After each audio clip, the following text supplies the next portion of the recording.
রাতে নিজেকেই প্রশ্ন করি, আমি কি সত্যি হেরে গেছি জীবনে?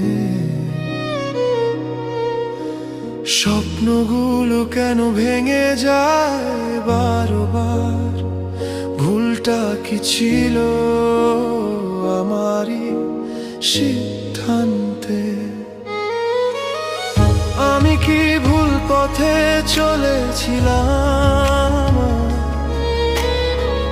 নাকি পথটাই ছিল অন্ধকার? এত চেষ্টা করেও কেন আজ খুলল না কোনো আলো?